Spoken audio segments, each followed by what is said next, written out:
Today we are going to be talking about how to identify a real prophet versus a false prophet. This video may be one of the most important videos for our time today. There's a lot of things you need to be learning right now if you want to make it spiritually in this world, but this video is definitely one of the most important for our time. So this really is about how to identify false prophets versus real prophets. Okay, we're going to be reading a little bit in the Bible as well as the Book of Mormon, but first I'm going to start with a quote here. C.S. Lewis once said, "I believe in Christianity as I believe that the sun has risen, not only because I see it, but because by it I see everything else." So just think about what that means and we'll get straight into a little bit of reading here. So we're going to start off with a couple verses in the Book of Mormon here. This is in Helaman 13, and we're starting on verse 26. And it starts by saying, "Behold, ye are worse than they, for as the Lord liveth, if a prophet come among you, and declareth unto you the word of the Lord, which testifies of your sins and iniquities, ye are angry with him, and cast him out, and seek all manner of ways to destroy him. Yea, you will say that he is a false prophet, and that he is a sinner, and of the devil, because he testifieth that your deeds are evil." Then in 27, "But behold, if a man shall come among you and say, Do this, and there is no iniquity. Do that, and ye shall not suffer. Yea, and he will say, Walk after the pride of your own hearts. Yea, walk after the pride of your own eyes, and do whatsoever your heart desireth. And if a man shall come among you and say this, ye will receive him, and say that he is a prophet." 28, "Yea, ye will lift him up, and ye will give unto him of your substance. Ye will give unto him of your gold and of your silver, and ye will clothe him in costly apparel. And because he speaketh flattering words unto you, and he saith that all is well, then you will not find fault with him." Now this is Alma 30, and it's talking about an antichrist named Korihor. And it says, "And this antichrist, whose name was Korihor, began to preach unto the people that there should be no Christ. And after this manner did he preach, saying, And ye are bound down under a foolish and vain hope. Why do you yoke yourselves with such foolish things? Why do you look for a Christ? For no man can know of anything that is to come. Behold, these things which you call prophecies, which you say are handed down by the holy prophets, behold, they are foolish traditions of your fathers. How do you know of their surety? Behold, ye cannot know of the things which you do not see.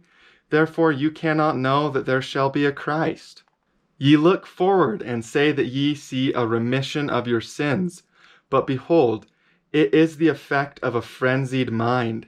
And this disarrangement of your mind comes because of the traditions of your fathers, which led you away into believing of things which are not so. And many more such things did he say unto them, telling them that there could not be an atonement made for the sins of men, but every man fared in his life according to the management of the creature. Therefore every man prospered according to his genius, and every man conquered according to his strength, and whatsoever a man did was no crime." So this Antichrist, Korihor, is basically telling people there is no Christ, you can't know of things to come. Why do you believe in these foolish traditions of your fathers? All a man has ever done is because of his own genius and his own strength. And he's teaching these things to the people. So let's continue on. And it continues to say, "And thus he did preach unto them, leading away the hearts of many, causing them to lift up their heads in their wickedness, yea, leading away many women and also men to commit whoredoms, telling them that when a man was dead, that was the end thereof. So later they brought him to the high priest, and this is what the high priest said unto him. Why do you go about perverting the ways of the Lord? Why do you teach the people that there shall be no Christ, to interrupt their rejoicings? Why do you speak against all the prophecies of the holy prophets? Now the high priest's name was Giddonah, and Korihor said unto him, Because I do not teach the foolish traditions of your fathers, and because I do not teach the people to blind themselves down under foolish ordinances and performances which are laid down by ancient priests to usurp power and authority over them, to keep them in ignorance, and they may not lift up their heads, but be brought down according to thy words. Ye say this people is a free people. Behold, I say they are in bondage. Ye say those ancient prophecies are true. Behold, I say that ye do not know that they are true. Ye say that this people is a guilty and a fallen people, and ye also say that Christ shall come. But behold, I say that ye do not know that there shall be a Christ. And ye also say that he shall be slain for the sins of the world. And thus ye lead away this people, after the foolish traditions of your fathers, and according to your own desires, and ye keep them down even as it were in bondage, that ye may glut yourselves with the labors of their hands, that they durst not look up with boldness, that they durst not enjoy their rights and privileges. So the Antichrist Korihor is trying to say that the high priest is leading people away, that he can't know of the mysteries of God, that he can't know that Jesus Christ is coming for a remission of sins. So let's continue on. Now when the high priest and the chief judge saw the hardness of his heart, yea, they saw that he would revile against even God, they would not make any reply to his words, but they caused that he should be bound. And they delivered him into the hands of the officers, and sent him to the land of Zarahemla, that he might be brought before Alma, the chief judge, who was governor over the land. And it came to pass that when he was brought before Alma, the chief judge, he did go on the same manner as he did in the land of Gideon. Yea, he went on to blaspheme. And he did rise up in great swelling before Alma, and did revile against the priests and teachers, accusing them of leading away the people after silly traditions of their fathers, for the sake of gluttoning on the labors of people. Now Alma said unto him, Thou knowest that we do not glut ourselves upon the labors of this people. For behold, I have labored even from the commencement of the reign of the judges until now, with mine own hands for my own support, notwithstanding my many travels round about the land to declare the word of God unto my people. So he's defending himself. He's saying, you know that I'm not doing this for personal gain. Notwithstanding the many labors which I have performed in the church, I have never received so much as 1 senine for my labor. And now, if we do not receive anything for our labors in the church, what doth it profit us to labor in the church, save it were to declare the truth, that we might have rejoicings in the joy of our brethren? Then why sayest thou that we preach unto this people to get gain, when thou of thyself knowest that we receive no gain? And now believest thou that we deceive the people, that causes such joy in their hearts? And Korihor said unto him, Yea. And then Alma said unto him, Believest thou that there is a God? And he answered, Nay. And Alma said unto him, Will ye deny that there is a God, and also deny that the Christ? For behold, I say unto you, I know there is a God, and also that Christ shall come. And now what evidence have ye that there is no God, or that Christ cometh not? I say unto you, ye have none, save it your word only. But behold, I have all things as a testimony that these things are true. And ye also have all things as a testimony unto you that they are true. And will ye deny them? Believest thou that these things are true? Behold, I know that thou believest, but thou art possessed with a lying spirit. And ye have put off the Spirit of God, that it may have no place in you. But the devil doth have power over you, and he doth carry you about working devices, that he may destroy the children of God. And now Korihor said unto Alma, If thou wilt show me a sign, that I may be convinced that there is a God, yea, show unto me that he hath power, then I will be convinced of the truth of thy words. But Alma said unto them, Thou hast had signs enough. Will ye tempt your God?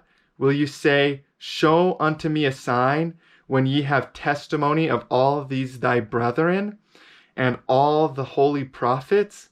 The scriptures are laid before thee, yea, and all things denote that there is a God, yea, even the earth, and all things that are upon the face of it, yea, and its motion, yea, and the planets which move in their regular form, do witness there is a supreme creator. And yet ye do go about leading away the hearts of the people, testifying unto them that there is no God. And yet ye will deny against all these witnesses. And he said, Yea, I deny, except that ye will show me a sign. And it came to pass that Alma said unto him, Behold, I am grieved because of the hardness of your heart.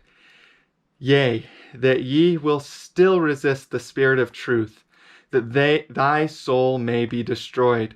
But behold, it is better that thy soul should be lost, than that thou shouldest be the means of bringing many souls down to destruction by the laying of thy flattering words.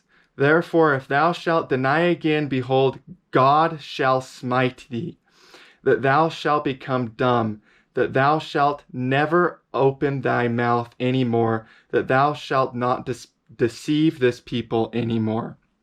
So things are getting pretty serious, you guys. At this point, he's saying if you continue to deny God, he's going to stricken you dumb so that you can no longer speak. Now Korihor said unto him, I do not deny the existence of a God, but I do not believe that there is a God. And I also say that ye do not know that there is a God, except ye show me a sign, I will not believe. Now Alma said unto him, This I will give unto thee for a sign, that thou shalt be struck dumb according to my words. And I say that in the name of God ye shall be struck dumb, and that ye shall no more have utterance. Now when Alma had said these words, Korihor was struck dumb, that he could not have utterance according to the words of Alma. And now when the chief judge saw this, he put forth his hand and wrote unto Korihor, saying, Art thou convinced of the power of God? In whom did ye desire that Alma should show forth his sign? Would ye that he should afflict others to show unto thee a sign? Behold, he has shown unto you a sign, and now will you dispute more? And Korihor put forth his hand and wrote, saying, I know that I am dumb, for I cannot speak. And I know that nothing save it were the power of God could bring this upon me. Yea, I always knew that there was a God. So now he's completely backtracking. He's saying, I always knew that there was a God. But behold, the devil hath deceived me, for he appeared unto me in the form of an angel, and said unto me, Go and reclaim this people, for they have all gone astray after an unknown God. And he said unto me, There is no God. Yea, he taught me that which I should say, and I have taught his words. And I taught them because they were pleasing unto the carnal mind. And I taught them even until I had much success, insomuch that verily I believed that they were true. And for this cause I withstood the truth, even until it brought this great curse upon me. And now what actually happens to Korihor is quite sad after that. He continues to be deaf and dumb. He goes begging for food. And it's just proof that the devil will not support his followers. Once the devil had his work done, he didn't go to help him at all. Korihor ended up dying later as a result of his sin. He never gained his speech back. So this is pretty serious stuff, you guys, and we see a lot of false prophets in today's world, and we also see that true prophets are being called false. And so people are mistaking darkness for light and light for darkness, just as was prophesied in the Bible. So that is Helaman 13 and Alma 30. In Helaman 13, we were reading verse 26 to 28, and in Alma 30, we were kind of brushing through different verses to get the wholeness of the story. I highly recommend that you read both of them on your own. They both come from the Book of Mormon. If you're a Christian and you've never heard of the Book of Mormon, you can read it online for free. You can also download the app on your phone. It's called Gospel Library. I highly recommend that you read it. There's a lot of really good stuff in there. So, kind of to finish off today's video, thank you guys for staying all the way to the end here and learning what you can. We're going to read a couple Bible verses here, and this is how to discern the Spirit of Christ versus the Spirit of Antichrist. 1 John 4:2 says, "This is how you can recognize the Spirit of God. Every spirit that acknowledges that Jesus Christ has come in the flesh is from God." And also in 1 John 4:3, we are told, "But every spirit that does not acknowledge Jesus is not from God." This is the spirit of the Antichrist, which you have heard is coming and is now already in the world. So, if people are mistaking darkness for light and light for darkness, if they're telling you you can do whatever you want, if they're telling you that Jesus Christ never came, that he was mythology, that is the spirit of the Antichrist. That is the spirit of false prophets, and you need to be on guard for this, because your salvation is dependent on your ability to gain a knowledge of the truth and discern the truth, that you may not be one of these people that is mistaking darkness for light or light for darkness. And as humans, it's really easy to fall into the trap of wanting to live after the desires of your own heart, to believe that there is no sin, to believe that you can't make mistakes. Those are all very, very dangerous things, and those come from the carnal mind, not from the Spirit of God. So we're also told that in the last days, people will deny the mysteries of God. They will say that they're false. So these are all things that I want you guys to be thinking about. Have you seen false prophets? Have you seen real prophets? Do you have the ability to discern real from false prophets? If you don't, I recommend you study these verses in the Bible as well as the Book of Mormon. I recommend that you do some prayer and ask God if these things are true. Thank you for tuning into today's video. I plan on making more videos about important subjects like this. This video probably wasn't perfect, but I'm working on it. And over time, I'm sure they're going to get better. So thank you guys for tuning in. Share this video. Please share this video, you guys. Let's help bring people to Christ. Let's help bring people to the truth. And let's avoid false prophets. Avoid them like the plague. Don't listen to them. Listen to the truth. That's what will set you free. Thank you guys for tuning in, and peace be with you.